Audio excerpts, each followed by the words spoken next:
كيف ما كيقول الله سبحانه وتعالى في كتابه: ولا يفلح الساحر حيث أتى. صدق الله العظيم.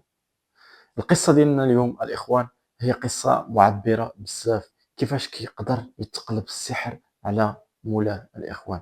هذه قصة واقعية وقعت في مدينة الراشدية. أشنو وقع وشكون الضحية ديال هادشي كله غادي نعرفوه في القصة ديال اليوم. خليكم معنا.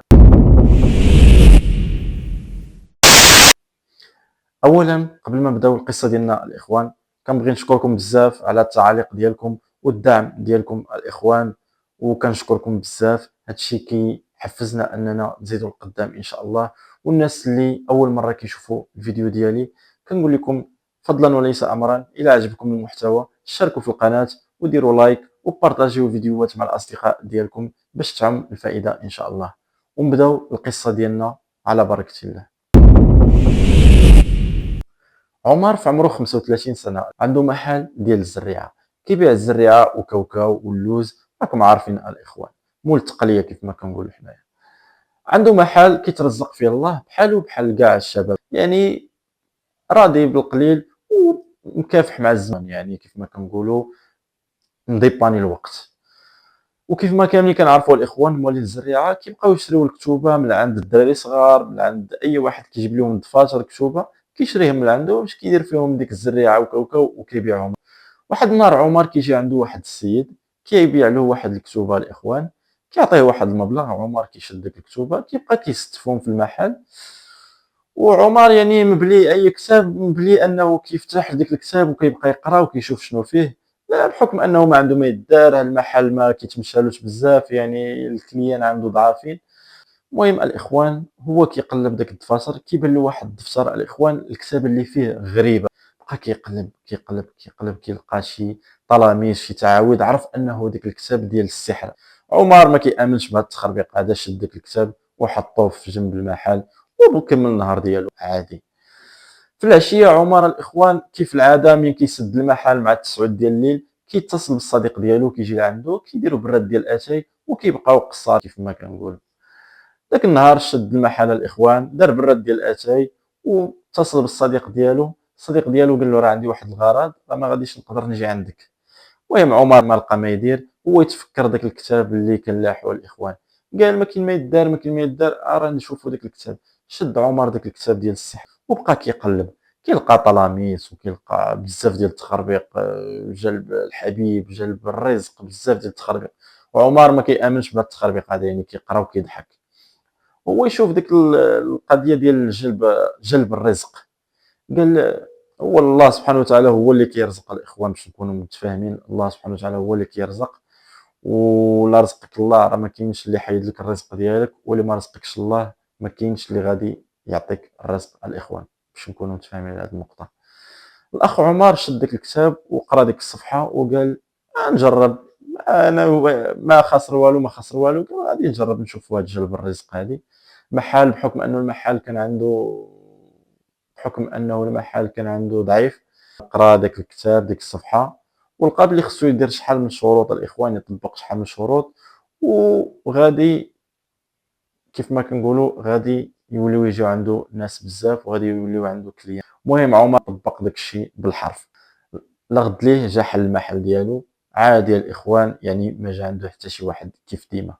النهار اللي موراه نفس الشيء الاخوان، داز تقريبا شي 4 ايام الاخوان. واحد النهار كيفتح عمر المحل ديالو كيتفاجأ ان شي حاجه ماشي هي الكليان كيجيه واحد مورا واحد الاخوان. يعني ديك النهار قدر يبيع تقريبا داك الشيء اللي كان كيبيعو في السيمانه كلها. يعني عمر قال لا يكون هذا الشيء غير صدفه، ولا يعني مازال ما مدخلش لراسو، مازال ما مدخلش لراسو الفكره ديال انه السحر ولا شي حاجه. لا غد ليه عاوتاني نفس الشيء، يعني اكثر من 4 ايام ونفس الوتيره الاخوان، يعني الكليان كيجيو عنده من اي بلاصه. هنا عمر الاخوان بدا كيتيق انه داك السحر اللي دار هو اللي دار ليه داك الشيء. كيف العاده من الليل فاش كيسد المحل كيبقى يقرا في ديك الكتاب. واحد الليله الاخوان هو كيقلب في الصفاحي الاخوان، هو يلقى واحد الصفحه مكتوب فيها جلب الحبيب. عمر الاخوان كان كيبغي بزاف واحد البنت، بنت الحومه تما فين عنده المحل. وديك البنت الاخوان يعني ما كنتش كتعطيه وقت، ويعني ما كنتش كتهضر معاه. وما كانتش يعني ما كانتش مسوقه له كيف ما كنقولوا، هو كان كيحماق وكيتسطى، غير انه تجي وتتقدى منه ولا تهضر معاه، ولكن عمرها ما تحت ليه الفرصه الاخوان. عمر قال غادي نجرب هذا الشيء هذا، لقى بلي كاين بزاف ديال الشروط، ومن بين الشروط ديال داك السحر الاخوان انه خصو يرش ليها شي حاجه وخصها تخطاها. عمر بدا كيفكر كيفاش صايب داك الشيء الاخوان ومشى حطو في العتبه ديال الدار ديالها قبل ما تدخل الدار. هي كانت معروفه كتدخل الدار مع 8 ديال العشيه، بقى حاضيها حتى تخطات داك الشيء. عمر الاخوان كمل الخدمه ديالو عادي، ولا كيتسنى النهار اللي غادا تجي لعندو ديك البنت باش تقدم لعندو. داز نهار، دازت يومين، دازت 3 ايام، داز اسبوع، ما كاين حتى شي نتيجه الاخوان. بقى كيدخلو الشك حتى لواحد النهار ديك البنت كتجي للمحل وكتقدم لعندو كاوكاو. عمر كيتصدم، كانوا بزاف ديال الناس كيتقداو، تخيل قال لهم حيدوا حيدوا حيدوا باش يسبقها هي الاولى. كانت هذيك اول مره كتجي لعندو كتقدم لعندو شي حاجه، ولاحظ انها يعني كتقدى وكتضحك معاه. يعني عمر شك، عطاها داكشي اللي بغات ومشات. البنت الاخوان ولات كتجي كل عشيه لعندو كتقدى وكتضحك معاه وكتهضر معاه. عمر بدا كيهضر معاها، ولاو كيضحكوا، ولاو كيتواصلوا بميساجات بشويه بشويه. تما لاحظ بلي البنت تعلقات به شويه الاخوان، زاد تاكد بلي داك السحر راه خدم ليه. المهم عمر عرف بلي البنت تعلقات به، وعرف بلي انها كيف ما كنقولوا دارها تحت الصباط، ولا كيدفع عليها كبير، ولا ما كيجاوبهاش، ولا ما كيتسوقش ليها. عارف انها البنت يعني محكومه كيف ما كنقولوا، ولا كيطلب منا شي حوايج وهي ما كتقدرش تقول لا. كيقول لها يلا هي معايا للدار، ما تمشيش للخدمه، اعطيني الفلوس. اي حاجه كيطلبها منها كتعطيها ليه. البنت اللي كانت ما كتحملوش ولات كدير اي حاجه على ودو.